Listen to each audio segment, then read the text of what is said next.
سب سے زیادہ فروخت ہونے والی، سب سے زیادہ پڑھی جانے والی، سب سے زیادہ بغیر سمجھے پڑھی جانے والی، سب سے زیادہ سمجھ کے پڑھی جانے والی، سب سے زیادہ انسانوں کی زندگی میں انقلاب برپا کرنے والی یہ وہ کتاب ہے جس نے ایک دفعہ کہا فمن شہد منکم الشہر فلیصم. ایک آیت ہے کہ جو رمضان کا مہینہ پائے روزہ رکھے.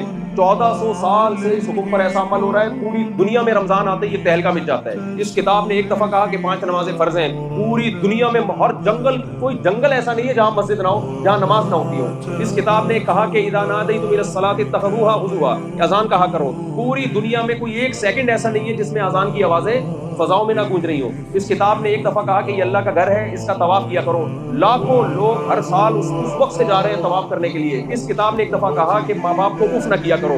جن کے پاس یہ کتاب نہیں ہے ان کے ماں باپ اولڈ ہاؤس کی زینت بنتے ہیں. جن کے پاس یہ کتاب ہے وہ بڑھاپے میں ماں باپ کے قدموں میں جنت تلاش کر رہے ہوتے ہیں. وہ کیوں کر رہے ہیں؟ گورے کے کہنے سے کر رہے ہیں، وہ قرآن کے حکم سے کر رہے ہیں. گورے کے پاس نہیں ہے، ماں باپ بھی اس کے پاس نہیں ہے. تو اس کتاب کے ایک ایک حکم کو ہم دیکھتے ہیں. جتنا انسانی زندگی پہ اثرات اس کتاب نے ڈالے ہیں دوسرے کسی کتاب نے نہیں ڈالے. جتنا احترام اس کتاب کا کیا جاتا ہے کسی کا نہیں کیا جاتا. دنیا میں کوئی ایسی کتاب ہے جسے بے وضو ہاتھ لگانا جرم سمجھا جاتا ہو؟ کروڑوں لوگ اس کو ہاتھ لگانے سے پہلے کیا کرتے ہیں؟